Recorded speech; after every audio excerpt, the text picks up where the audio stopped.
ask you guys this question. You saw the clip. You're the coach of the team of the shortstop. What would you do to that player? Bench him immediately. Pull him off the diamond. He's benched. He's benched either for the rest of the game or I'm giving him as a coach. I'm giving him a couple game suspension. Don't be a dick. Come back when you got a better attitude. Tell you, we run it like Chris and I have run our co-ed team for years, and we have kicked people off our team for things like that. We had a guy and he used to make fun of all the girls and everybody move in. And we are like, why are you playing co-ed? You know what? Don't come back. Chris gave him his $100 back. And he's like, no. He goes, no, I don't care. Here, leave.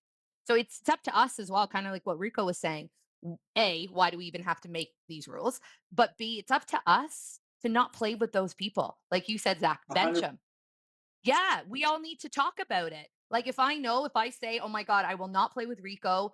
Last time I played against him, he did this, like what that guy did, the shortstop. We all need to talk about it and not let that happen. We talk about community, we talk about supporting each other, and that's why we all like to play.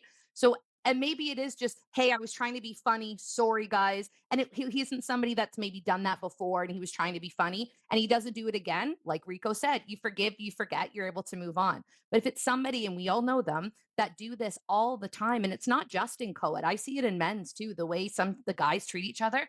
And like Brendan said, that's when the fights happen and that's when the issues are happening. So we need to, as a community, come together and say, I'm not okay with this. I'm not playing with you. I'm not going to ask you to be on my team again. Zach, you run a team. Some guy's doing that. You're going to not invite him back for the next one. I'm going to do the same. If we all bound together as well and do that, it would make a difference.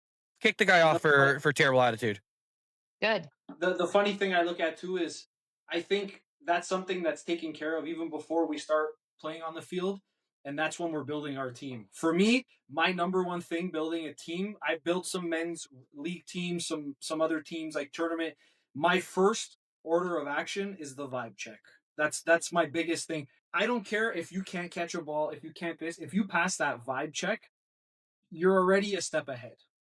We can work on everything else because like people that pass the vibe check are probably people that are willing to maybe listen a little more or take some positive input and maybe make themselves better, right? So I don't know. I think the vibe check, even when you're just building that team, it shouldn't even get to that point, personally. You're so right. Like, Brendan, myself and my friend Sam, 2 years ago, we started our Pink Panthers ladies team for that reason, because we wanted to play with our friends and people that we enjoy playing with. And Brendan, everyone talks about us. We're positive. We don't make fun of people. We have a good time. Yeah, we're competitive. Gucci, we put our head down. We all play and we have a good time. And like you said, Rico, we picked people.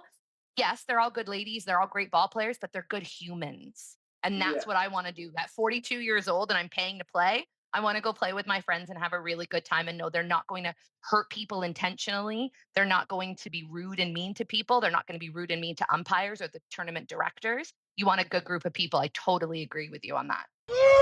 Nice shot, baby. Nice shot.